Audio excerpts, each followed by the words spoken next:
les Kieviens, le régime kievien ne considère pas le Donbass comme, comme l'Ukraine, c'est qu'ils ont utilisé, tous ces territoires extrêmement peuplés pour essayer d'arrêter l'armée russe, en plus en échouant. Mmh. Donc voilà un peu la situation. Pardon, je suis un petit peu enrhumé.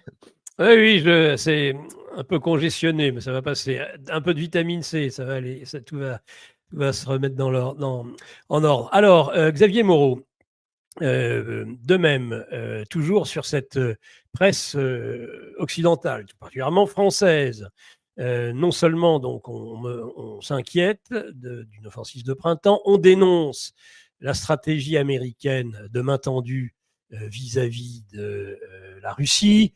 On considère même que seule la position de force, entre guillemets, et là je mets bien entre guillemets, de Biden et de ses équipes permettait de faire reculer, j'aimerais savoir en quoi d'ailleurs, la Russie de Poutine.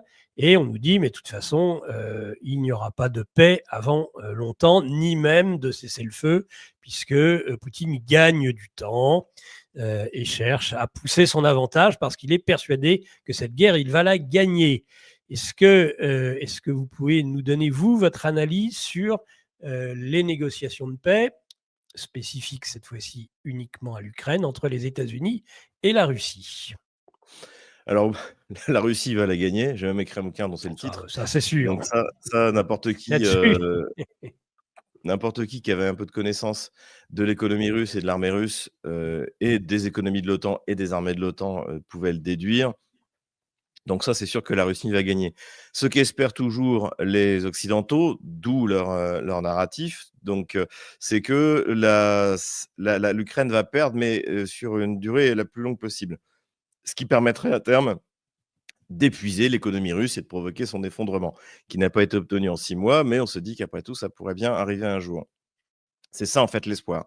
Et c'est leur seul espoir, et je pense que d'ailleurs, c'est même pas qu'ils ont fait un calcul rationnel, si c'était réaliste ou pas, c'est que tout simplement, ils n'ont pas d'autre espoir, et donc aujourd'hui, ils vivent là-dessus. C'est pour ça que moi, j'appelle ça dans mon bulletin maintenant, j'ai un moment bunker, parce qu'il y a des comportements, de ces journalistes qui d'ailleurs, je suis assez d'accord avec Todd, sont même pires que les décideurs politiques.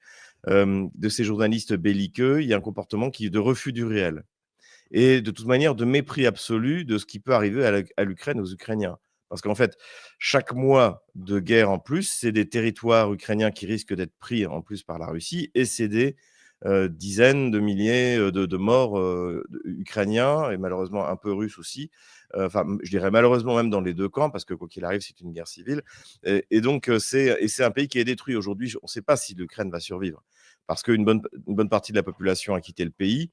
Il reste des personnes âgées. Selon l'aveu même des responsables ukrainiens, lorsque Zelensky a lancé il y a 2 mois la possibilité pour les jeunes de 18 à 24 ans de s'engager comme volontaires, il y en a 500 en 2 mois. C'est-à-dire que la jeunesse ukrainienne ne croit pas à ce que j'appelle l'entité bolchévique ukrainienne. Ils ne croient pas à cet État failli, à cet État factice. Donc si la jeunesse n'est pas prête à mourir pour cet État, il est mort. Il est détruit, il n'existe plus rien. Et mais dans la tête des élites occidentales, notamment, surtout maintenant aujourd'hui, l'Union européenne et puis une partie de l'État profond américain, dans la tête, en fait, cette défaite sera tellement catastrophique pour l'hégémon qu'il faut tout faire pour tenir face à la Russie. Le Ouais. problème, c'est qu'ils n'ont pas beaucoup de cartes en main. Non. Notamment, il y a pas de troupes. Ils peuvent pas envoyer de troupes, et aujourd'hui, ce qui manque le plus à Kiev, au-delà du matériel, ce sont des troupes pour l'utiliser. Et il y en a plus, et d'ailleurs, on le voit, sur la ligne de front. D'ailleurs, c'est pour ça qu'encore une fois, je pense pas qu'il y ait de grande offensive. Ce qu'on peut avoir en revanche, c'est un écroulement partiel du front.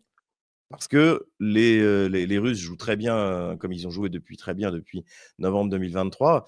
C'est-à-dire que, de novembre 2022, pardon, ils poussent, enfin, donc c'est la stratégie depuis l'été 2022, et l'offensive, la grande offensive à la Broussilov a démarré en novembre 2023, j'estime, c'est mon estimation.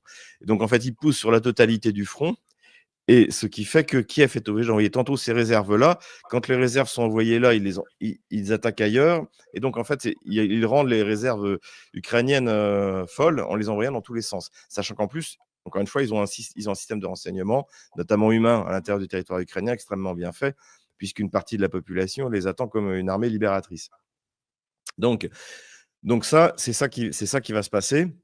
Et donc il y aura pas d'offensive massive, mais il y a un espoir, quand on lit d'ailleurs c'est simple, il suffit de lire les rapports que font, par exemple, l'ISW, l'Institut des études de la guerre de Victoria Nuland, enfin du clan Nuland.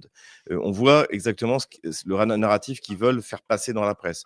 Généralement, c'est eux qui donnent, ils font un premier rapport, Mmh. c'est repris généralement par l'IFRI, la FRS, et puis c'est repris dans les médias occidentaux. Et donc, d'après les derniers rapports qui ont été faits par l'ISW, c'est le plan, en fait. C'est-à-dire que, et nous explique, et le général Cavalier, le chef d'état-major de l'OTAN, nous explique que les Ukrainiens se défendent bien, ils résistent bien aux Russes, alors que non, ils résistent pas bien du tout. Ils sont enfoncés sur toute la ligne de front, au rythme qui est le rythme russe, depuis le début. Et ce qui se passe, c'est que de temps en temps, ben, ce que ce qu'espéraient les ce qu'espéraient les Otano-Kieviens pour, l'offensive d'été 2023, la digue s'effondre. La digue russe s'est pas effondrée, mais de temps en temps, la digue ukrainienne s'effondre. La prise Avdiivka s'est effondrée et le général Mordvitchev s'est pénétré profondément à l'intérieur du dispositif. Et je pense qu'on pourrait observer ça, notamment dans la direction, je l'ai déjà dit, de Dniepopetrovsk, ou plutôt on pourrait appeler ça maintenant Yekaterinoslav, dans la direction de Soumy, dans la direction de Kharkov, c'est-à-dire un moment où les réserves ukrainiennes sont épuisées, eh bien, un endroit, ça cède et ça permet une avancée qui, de toute manière, je pense, ne sera pas fulgurante. Parce Mmh. que le champ de bataille aujourd'hui est totalement ouvert, couvert et ouvert par les satellites, par les observations des drones, etc. Donc, faire une offensive très en profondeur en exposant ses flancs, c'est extrêmement risqué. Et ça, l'armée russe l'a vu en 2022. L'armée Oui. ukrainienne l'a vu depuis le début. Alors le problème, c'est qu'elle n'en tire aucune leçon. Ça, c'est aussi quand même assez étonnant. L'opération de course qu'elle a montrée, c'était du grand n'importe quoi. Enfin, en soi, vouloir prendre la centrale nucléaire de Kourtchatov, c'était pas idiot, à 50 Ouais. kilomètres, mais c'était extrêmement risqué. Et puis finalement, quand on a pénétré comme ça sur 20 kilomètres, et qu'on voit qu'il y a rien, on n'a rien pris, rien sur lequel s'appuyer, et qu'au contraire, on va consommer des ressources, des réserves pour tenir ce saillant complètement grotesque, ça montre qu'ils n'ont rien appris. Ou alors que, comme je l'ai dit, les Russes font la guerre avec des mathématiques et les Otano-Kieviens le font avec du marketing. Et c'est souvent les maths qui l'emportent, en fait. C'est le calcul rationnel qui permet de gagner la guerre, Dans le comme réel, d'ailleurs oui. Mmh. de gagner sur le champ de bataille et de le gagner dans la négociation. Et pour répondre enfin à Ah, si on la peut pas trafiquer les chiffres, comme ce peut être dans d'autres domaines, c'est vrai que bah, le réel est c'est un peu la impitoyable baïonnette, dans la guerre. voilà, on peut tout faire avec une baïonnette sauf s'asseoir dessus. Oui. Et donc c'est ça, c'est pour ça que c'est assez délirant d'entendre ces grands chiffres, enfin, ces grandes déclarations.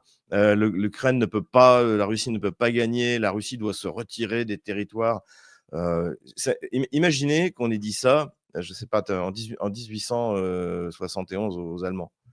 Sur Ils auraient dit: «Bah si, l'Alsace-Lorraine, oui. si on reste, on garde, on reste l'Alsace-Lorraine, on peut rien faire». Et c'est pas qu'on voulait pas, c'est pas qu'on était content de leur donner l'Alsace-Lorraine, c'est qu'on ne pouvait pas la reprendre. Et la réalité, c'est ça. Et d'ailleurs, je pense que la comparaison avec 1870-71 est bonne. C'est qu'à l'origine, en fait, les Allemands étaient beaucoup moins exigeants sur les dommages de guerre, sur les compensations, puisqu'ils avaient gagné la guerre. Et c'est l'épopée de Gambetta, qui n'a servi absolument à rien, et d'une guerre qui était de toute manière perdue d'avance, qui a permis à l'Allemagne d'exiger encore plus de dommages de guerre. Et donc l'épopée de Gambetta a été catastrophique, parce que en fait, il fallait acter que la guerre était perdue et il fallait préparer la revanche. Voilà, c'est tout.